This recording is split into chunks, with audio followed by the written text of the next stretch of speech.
Read your book, avid fan. We know, I was in LA when from the time you arrived, you're the Zen master, known for so many profound sayings. But this just recently, you said something about LeBron and the posse, and it went left. If you could take back what you said, would you? One, and then secondly, what would you have said differently? Well, that's a topic I'm not going to discuss because, one, we're not supposed to discuss other teams' players in this position that I have here. Okay. Phil Jackson just said what nobody in the NBA wanted to hear out loud. He called out LeBron James's entire legacy, and this time, there's no walking it back. The man with 11 championship rings looked straight at the camera and said something that's tearing the basketball world apart right now. Was LeBron truly the greatest, or just the greatest at building the right team around himself? Because what Phil Jackson revealed in 2025 didn't just question LeBron's rings, it questioned everything. And the craziest part, most of what went down behind closed doors still hasn't hit the mainstream media, not even close. But today, we're pulling back every single layer. Stay with us, because by the end of this video, you're going to see LeBron James' legacy in a way you've never seen it before. I've been in this league 14 years, and from the beginning, 2 years in, I felt like that I wanted to, put my guys in position of power and give those guys an opportunity to better themselves. And in the beginning, we were highly criticized, and I was highly criticized about what I wanted to do to help some guys around me become very successful in business. And it just... So let's set the scene, because this didn't come from a press conference. It didn't come from a scheduled interview or a polished sit-down on national television. Phil Jackson wasn't performing for cameras or trying to generate headlines. That's what makes this so explosive. It was 2025. Phil was in a setting where guards were down, the kind of conversation where people stop filtering themselves and start saying what they actually think. And Phil Jackson, the most decorated coach in NBA history, leaned back, paused for a second, and said something that nobody in that room expected. He said that LeBron James is without question one of the most gifted players to ever play this game. But then he stopped, and he asked a question that cut right through everything. He said, has LeBron ever actually built a championship? Or has he always just recruited one? That was it. That was the moment. Within hours, the clip was moving. Screenshots were being shared across every basketball platform you can think of. Fan pages started going to war with each other, group chats were blowing up, and the comment sections. Don't even get started on the comment sections. Because what Phil said wasn't just shade. It wasn't just an old coach throwing rocks from retirement. It was a surgical observation from a man who has been inside the machine of NBA greatness longer than most players have been alive. And here's what made it hit even harder. Phil didn't say LeBron wasn't great. He never took that away. He just asked a question. A simple, quiet, devastating question. And sometimes a question does more damage than any direct attack ever could. Because now, everybody's asking it too. What can LeBron do to be recognized as being better than Michael? Well, I think a lot of people think he's right there. What do you think? He's. Could he be better than Michael?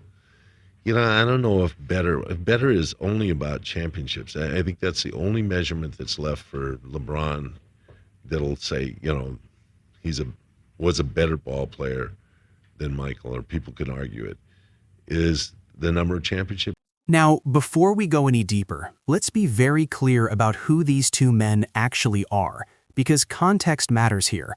This isn't some analyst on a podcast or a blogger with an opinion. This is Phil Jackson. 11 championship rings, coached some of the most talented and difficult rosters in the history of professional basketball, and turned them into dynasties. Not once, not twice, over and over again, in different cities, with different personalities, through different eras. Phil didn't just coach great players, he transformed them.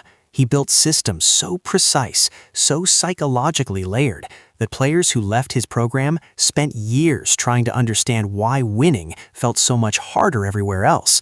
He had a gift for making elite talent function as one unit, and that is genuinely rare. That's a skill set that goes beyond a whiteboard and a clipboard. Now, LeBron James. 4 championships, 4 Finals MVP awards, 20-plus years of elite-level basketball. Physically, mentally, strategically, LeBron is built different. The longevity alone is something nobody in NBA history has matched. LeBron at 40 still doing things the players 10 years younger can't figure out. His basketball IQ is off the charts. His ability to read a game in real time, to see 3 plays ahead, to control the pace and the narrative of a match, that's generational. So when these 2 legacies sit across from each other, it's not a small conversation. It's one of the biggest conversations in basketball history. And what Phil said in 2025 didn't just scratch the surface. It went somewhere much deeper than that. It went to the one question that has followed LeBron his entire career, the question that his supporters have defended, the question that his critics have weaponized, the question that no matter how many rings he wins, never fully goes away. And Phil Jackson just put it back on the table, louder than ever. Okay, here's where it gets real uncomfortable for a lot of people. Let's talk about the pattern, because Phil wasn't just making noise, he was pointing at something specific, something that's been sitting in plain sight for over a decade, but that a lot of people in the basketball world have been very careful not to say too loudly. Every championship LeBron has ever won, look at the roster. Look at who was standing next to him. Think about how those rosters got built. Think about the calls that were made, the relationships that were leveraged, the situations that were engineered. Because LeBron James is not just a basketball player, he is a basketball operator. And that's not an insult. That's actually an extraordinary thing to be. But it changes the conversation about legacy. Think about it this way. Phil Jackson built championships around players who were already there. His job was to take what existed and make it into something greater. LeBron's approach has been different. LeBron has been an active architect of his own supporting cast in a way that very few players in NBA history have ever been. He's used his influence, his relationships, his business connections, and his status as the biggest name in basketball to shape the environment around him. And again, that's smart. That's calculated. That's actually genius-level roster management for a player. But here's the thing Phil was getting at, and this is the part the media hasn't really dug into yet. There's a difference between being the best player on a team and being the reason a team exists. And Phil's argument, stripped all the way down, is that LeBron has always been both. He doesn't just lead the team, he builds the team, he recruits the team, he designs the team. Which raises a question that nobody wants to answer out loud. If LeBron is so involved in constructing the roster around himself, and those rosters keep winning championships, then how much of the credit belongs to LeBron the player, and how much belongs to LeBron the executive? Phil Jackson didn't phrase it exactly like that, but that's exactly what he was pointing at. And once you hear it that way, you can't unhear it. Now here's what makes this even more fascinating. Phil Jackson himself coached 2 of the most dominant players in NBA history, players with enormous personalities, players who commanded respect and had opinions about everything. And even with those players, Phil always maintained that the system was bigger than any individual, that the coach shaped the outcome as much as the talent did. So when Phil looks at LeBron and sees a player who essentially functions as his own coach, his own GM, and his own franchise cornerstone all at the same time, Phil doesn't see greatness unchallenged. He sees greatness under a very specific set of conditions, conditions that LeBron himself helped create. And that, according to Phil Jackson in 2025, is the conversation we should be having. But wait, because this is where things really start to spiral. Because it wasn't just what Phil said, it was what happened next. The reaction was immediate, and it was loud. Within 24 hours of Phil's comments starting to circulate, the basketball world had completely fractured. Not a clean split, a messy, emotional, personal fracture. Because people don't argue about LeBron James casually. They argue about LeBron like something personal is on the line, like their own credibility is tied to which side they land on. On one side, you had the people who said Phil Jackson was absolutely right, that this was a long overdue conversation, that the Superteam blueprint LeBron has followed throughout his career has always carried an asterisk that nobody wanted to write out loud. These weren't just casual fans. Some of these voices came from people inside the basketball community, former players, coaches, people who have been around championship environments and know what it looks and feels like to build something from nothing versus assembling something from existing pieces. On the other side, and this side was equally loud, you had the LeBron defenders, and their argument wasn't weak. They pointed out that every great player in NBA history has had help. Nobody wins alone. Nobody has ever won alone. The idea that LeBron should be punished in the legacy conversation for being smart enough to put himself in winning situations is in their view absurd.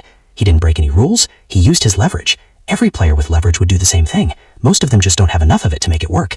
And then there were the people in the middle, the ones who looked at Phil's comments and said, this is more complicated than either side is admitting.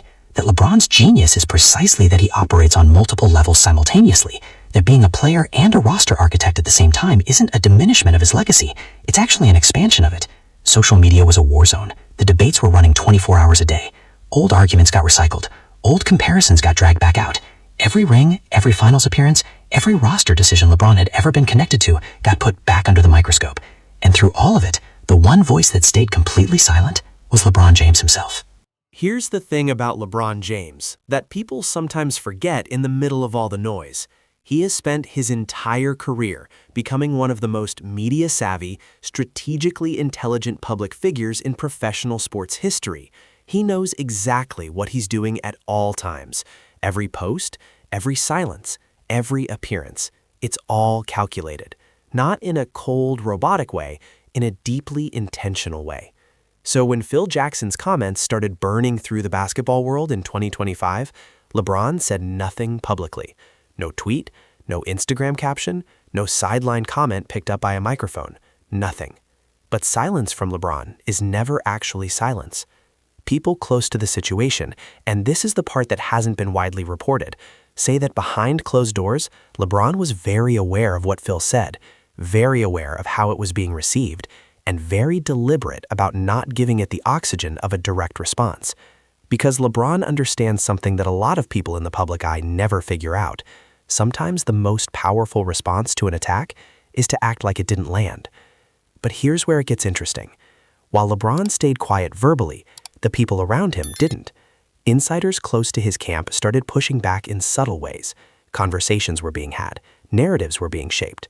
The kind of behind-the-scenes machinery that operates around a figure as large as LeBron James doesn't stop moving just because the man himself isn't talking. And on social media, LeBron's activity told its own story. The timing of certain posts, the things he chose to engage with, and the things he scrolled past. For people paying close attention, it painted a picture of someone who had heard everything Phil said, processed it, and made a very deliberate choice not to dignify it with a direct response.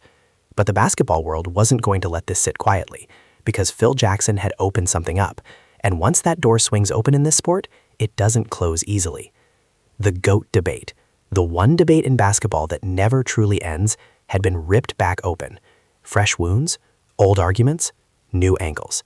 And LeBron's silence, as strategic as it was, might have actually made things worse, because when you don't respond, people fill in the blanks. And the blanks they filled in were not always flattering. So let's zoom out. Let's look at the full picture. Because Phil Jackson's comments in 2025 weren't just a moment of controversy. They were a statement about something much bigger than one conversation. The GOAT debate in basketball has always been complicated. It has always been emotional. It has always been personal. And it has always circled back to the same unresolved tension. What do we actually value when we talk about greatness? Is it rings? Is it individual performance? Is it the degree of difficulty? Is it longevity? Is it dominance in the biggest moments? Phil Jackson planted a flag on one side of that question. He said, in his view, the conditions under which championships are won matter. The architecture of a roster matters. And a player who is deeply involved in constructing his own supporting cast is operating under a different set of conditions than a player who simply shows up and performs within whatever system is built around him. That's a philosophical argument, and reasonable people can disagree with it. But it's not an empty argument. It's not petty. It comes from a man who spent decades inside the business of winning at the highest level and who has thought carefully about what separates real dynasty building from strategic roster assembly. And here's the part that should make every LeBron fan genuinely uncomfortable. Not because Phil is necessarily right, but because the question itself doesn't have a clean answer. LeBron's career has been extraordinary by any measure, but the path he took to build that career, the decisions, the moves, the team constructions, those things are part of the story too. You don't get to claim all the credit for the wins and then ask people not to look at how the winning environment was created. That's the real conversation Phil Jackson started. Not whether LeBron is great, he clearly is, but whether the specific brand of greatness LeBron represents is what we want to hold up as the ultimate standard of what the sport can produce. And that question, quiet, uncomfortable, impossible to fully resolve, is going to follow LeBron James for the rest of his legacy.